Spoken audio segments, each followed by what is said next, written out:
Chapter 15। Shivan university में अगर top professor था तो वहीं राघव एक लीजेंड था। और संजय खुद को राघव के सामने इंसल्ट नहीं करना चाहता था। राघव को देखकर संजय को एहसास हुआ वह कितने गलत समय पर सिया के पीछे आया है। अब उसे सिया पर गुस्सा आने लगा, लेकिन राघव के सामने वह गुस्से को सिया को दिखा भी नहीं सकता था। Mister Shekhawat, let me explain. Sanjay इतना ही बोल पाया था तभी राघव ने उसे हाथ दिखाकर रोक दिया और कहा, मुझे कुछ भी एक्सप्लेन करने की जरूरत नहीं है, ना ही मैं ये जानना चाहता हूँ तुम हो कौन। ये सुनकर सिया अपनी हंसी को रोक नहीं पाई। सिया को हमेशा सर लगता था कि राघव स्ट्रेट फॉरवर्ड पर्सन है, लेकिन वह इतना ज्यादा स्ट्रेट होगा उसने कभी सोचा भी नहीं था।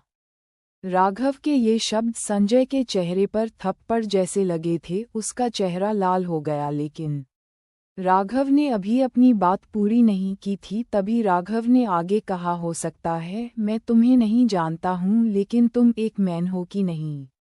एट लिस्ट में तुमसे कुछ बेसिक मैनर्स की उम्मीद तो कर सकता हूँ। राघव ये बोल ही रहा था तभी उसकी नज़र उसे पेपर पर गई जो सिया ने लिखा था। वो झुक और उसे उठाया और पढ़ने लगा। उस पेपर पर केमिकल इक्वेशन लिखी हुई थी। एक पल के लिए तो वह भी शॉक रह गया। जब उसने ध्यान से देखा तो ये कोई मामूली फॉर्मूला नहीं था। तभी सिया ने उससे वो पेपर छीन लिया। संजय सिया से बोला, रुको तो।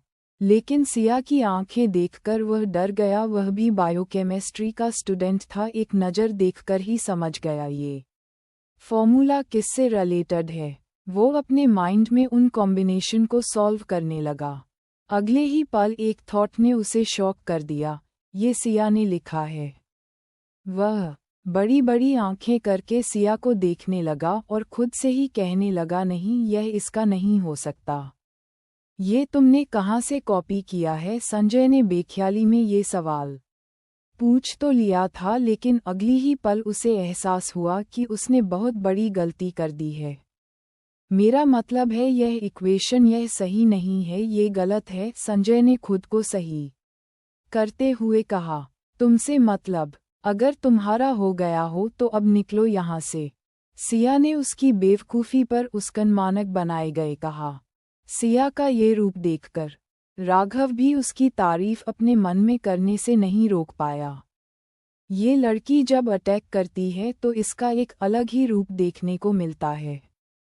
संजय के वहां से जाते ही सिया राघव के पास आकर बोली, मिस्टर शेखावत, क्या हम चल सकते हैं? मुझे आपके साथ कुछ डिस्कस करना है। राघव ने अपनी गर्दन हमें लाई और उसके साथ जाने लगा, लेकिन जाने से पहले एक नज़र उसने संजय जो वहां से धीमे कदमों के साथ निकल रहा था उसे पर नज़र डाली और कहा, as a man you really shouldn't go around saying you don't the work. ये कहकर वह सिया को लेकर वहां से चला गया और संजय वहीं उन दोनों को जाते हुए देखा रहा। उसकी आंखों में दोनों के लिए जलन साफ दिखाई दे रही थी, लेकिन उसे समझ नहीं आ रहा था सिया इतनी अच्छी इक्वेशन कॉम्बिनेशन कैसे लिख सकती है, जबकि वह तो पहले बायोकेमिस्ट्री के स्टूडेंट थी ही नहीं। उसे इतनी अच्छी एडवांस केमिस्ट्री कैसे आती है? इस वक्त सवाल बहुत थे उसके मन में, लेकिन जवाब एक, कहीं ना कहीं इसके पीछे राघव भी है। राघव नहीं उसे सब समझाया है। राघव बायोलॉजी और केमिस्ट्री दोनों ही फील्ड में लीजेंड पसंद है। इन फील्ड में उसे अनगिनत अवार्ड बहुत कम उम्र में मिल चुके हैं। न जाने कितने स्टूडेंट उसे पढ़ने के लिए लाइन में लगे रहते हैं, लेकिन यूनिवर्सिटी के बाहर राघव कोई स्टूडेंट एक्सेप्ट नहीं करता। फिर उसने सिया को कैसे और क्यों ही पढ़ाया होगा? जरूर ये राघव के फॉर्मूलास है। मेरी कैलकुलेशन के हिसाब से बेशक ये काम नहीं करती हूँ, लेकिन एक बार टेस्ट करने में क्या जाता है? हो सकता है कुछ सॉल्यूशन मिल जाए। ये सोचते ही संजय के चेहरे के एक्सट्रैक्शन थोड़े ठीक हो गए।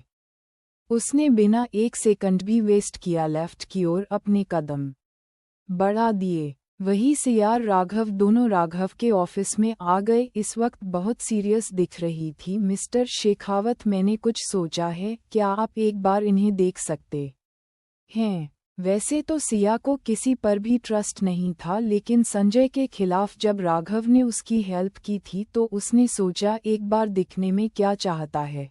और वो ये भी तो नहीं भूल सकती राघव उसका वही ऑनलाइन फ्रेंड फ्लावर है। बेशक कबीर और राघव दोस्त है, लेकिन राघव वो इंसान है जो उसकी जरूरत पड़ने पर सबसे ज्यादा मदद करता है। ये सोचकर सिया ने वह पेपर राघव को दे दिया, लेकिन राघव ने उसे बिना देखे कहा कि तुम्हारा काम है, तुम्हें किसी को भी ऐसे ही नहीं दिखना चाहिए, इससे तुम्हारा काम को कोई चोरी भी कर सकता है। सिया को समझ नहीं आ रहा था वो क्या ही बोले। फिर उसने धीमे से कहा, आई ट्रस्ट यू। मैं जानती हूँ आप एक अच्छे इंसान हो। जिस पर राघव ने उसे कोई जवाब नहीं दिया, लेकिन अपने मन में बोला इसे कोई भी बेवकूफ़ बना सकता है। हम केवल एक दो बार ही तो मिले हैं और उसे इतना ट्रस्ट हो गया। कोई शक नहीं है इसकी इनोसेंस का मल्होत्रा फैमिली ने फ़ायदा उठाया होगा। ये सोचकर उसकी आंखों में अनगिनत इमोशंस बहने लगे। उसकी नज़र सिया के हाथ में उन नोटिस पर पड़ी और उन्हें पढ़ने लगा। जैसे ही उसने उन्हें पढ़ उसकी एक्सप्रेशन चेंज हो गए। वैसे तुमसे कोई डाउट नहीं था कि यह सिया नहीं लिखे हैं, क्योंकि उसने सिया को खुद इन इक्वेशंस को लिखते हुए देखा था। क्या तुमने कोई टेस्ट किया है? राघव ने सिया से पूछा, जिस पर सिया ने ना मैं अपनी गर्दन हिला दी और कहा, ये सिर्फ प्रिलिमिनरी थॉट्स हैं, अभी तक इन पर कोई एक्सपेरिमेंट नहीं किया है। जिस पर राघव ने उन नोट्स को देखते हुए कहा, अगर ये वक्त कर गए तो जानती हो अकादमिक रिकॉर्ड कायम करेंगे। अच्छा, पर मुझे नहीं लगत, सिया ने कहा। सच तो ये था वो ये बात अच्छे से जानती थी, तभी तो उसे दिन इक्वेशंस को सबसे पहले राघव को दिखाया। वह कोई पागल नहीं थी। वो अच्छे से जानती थी अगर इक्वेशन सॉल्व हो गई और मार्केट में आ गई तो रिसर्च टेक्नोलॉजी को एक नई ऊंचाइयों पर लेकर जाएंगी। राघव ने कहा, साइंस एक्सपेरिमेंट का दूसरा नाम है, तुम्हें इन पर सोचना चाहिए। ये कहकर उसने वो पेपर वापस सिया के हाथ में रख दिया। थैंक्स, सिया ने कहा। मुझे थैंक्स नहीं, तुम्हारी सक्सेस चाहिए। अगर तुम्हें कोई हेल्प की ज़रूरत हो तुम मुझे बताना मत भूलना। मुझे खुशी होगी तुम्हारी हेल्प करके। और हाँ, इन एक्सपेरिमेंट्स को सिक्योर कब में ही करना। खुद की सेफ्टी खुद के हाथों में होती है, राघव ने कहा।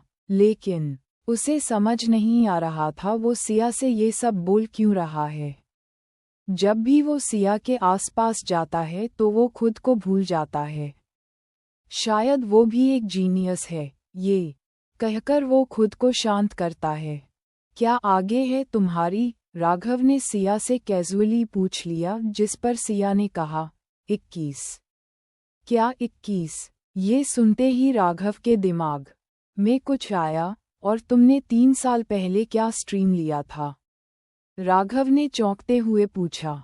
सिया 3 साल पहले का जिक्र सुनकर ब्लैक हो गई। फिर उसने धीमे से कहा, लिटरेचर। ये सुनकर उसने खुद से कहा, लिटरेचर लेने के बाद भी इतना बड़ा गैप। अचानक तुम्हें बायोकेमिस्ट्री में इंटरेस्ट क्यों? आई मीन कैसे? ये सुनकर सिया शिवान के बारे में सोचने लगी। अच्छा छोड़ो, ये बताओ, क्या तुमने रिसर्च फोरम पहले भी कभी इस्तेमाल किया है? का जानती थी वह क्या जानना चाहता है, लेकिन वह इस वक्त इस सवाल का कोई जवाब नहीं देना चाहती थी। इसलिए उसने अपनी गर्दन झुकाकर नामें खिला दी और कहा, मैंने जेल में बायोकेमिस्ट्री पढ़ा। मुझे इंटरेस्टिंग लगी और मैंने इसने काफ़ी कुछ पढ़ा। मैंने पहली बार इस टाइप की इक्वेशंस लिखी है और मैं जानना चाहती हूँ कि मेरी थ्योरी कम कर सकती है या नहीं। वह राघव को बिल्कुल नहीं बताना चाहती थी कि वही रोज है। ऐसा नहीं था कि उसे राघव पर ट्रस्ट नहीं था, बल्कि वह एम्ब्रेस नहीं होना चाहती थी, क्योंकि अब उसका एक क्रिमिनल रिकॉर्ड है।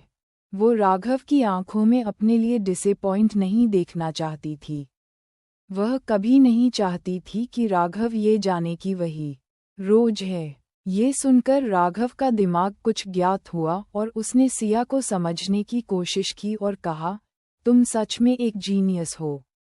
तभी उसने एक और सवाल पूछ लिया, क्या तुम बता सकती हो, तुम्हें ये सब किसने पढ़ाया?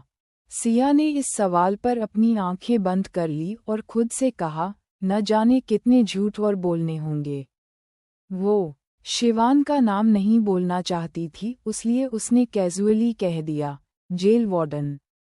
उसे तो पता भी नहीं था कि शौर्य को इस फील्ड में कुछ आता जाता भी है। पर उसने जिस तरह का व्यवहार शौर्य का जेल में देखा था और जैसे उसने सिया के लिए लैब अरेंज की थी, उस तरह तो शौर्य इस फील्ड का मास्टरमाइंड होना चाहिए। ओके, राघव ने सिया स्माइल देते हुए कहा, मैं किसी को ढूंढ रहा हूँ। वह भी तुम्हारी तरह जीनियस थी। कौन? सिया ने राघव सियानी नजरें चुराते हुए पूछा। 3 साल पहले वो 18 की थी। हम फोरम पर ही मिले थे। लास्ट टाइम जब हमारी उससे बात हुई थी तब उसने कहा था वह एक ऐसी दवाई बनाना चाहती है जो कैंसर को कंस्ट्रक्शन कर सके, लेकिन अचानक से 3 साल पहले वह गायब हो गई। मुझे लगा उसके साथ कोई प्रॉब्लम हो गई है, इसलिए मैं इस शहर में उसे ढूंढता हुआ आया था। सिया के दिल में गर्माहट आने लगी ये जानकर कि राघव उसके लिए यहाँ आया था। बेशक वो लोग पर्सनली कभी नहीं मिले, फिर भी उसका फ्लावर उसे ढूंढता हुआ इस अनजान शहर तक आ गया। उसके दिल में गिल्ट भर गया। वो उसे सच बताना चाहती थी, लेकिन जैसे तैसे उसने खुद को रोक लिया। वो उसकी आंखों में खुद के लिए डिसअपॉइंटमेंट नहीं देखना चाहती थी। मुझे इंतजार है उसके एक दी लौटने का, राघव ने कहीं खोटे हुए कहा। तभी सिया अपनी जगह से खड़ी हो गई और राघव से बोली, आई थिंक अब मुझे जाना चाहिए मिस्टर शेखावत। ओके, राघव ने कहा और उसे यूनिवर्सिटी के गेट तक ड्रॉप कर दिया। सिया के जाने के बाद राघव ने अपना फ़ोन निकाला और एक नंबर डायल करके कहा, मेरे लिए मुंबई सेंट्रल जेल वार्डन की हिस्ट्री चेक करो। क्या राघव कभी जब पाएगा रोज के बारे में? क्या होगा जब राघव को सिया का सच पता चलेगा? जानने के लिए सुनते रहिए मेरी कहानी का अगला एपिसोड और कमेंट करके बताइए मेरी स्टोरी आप लोगों को कैसी लगी। लाइक कीजिए, शेयर कीजिए, कमेंट कीजिए और सब्सक्राइब करना ना भूलिए।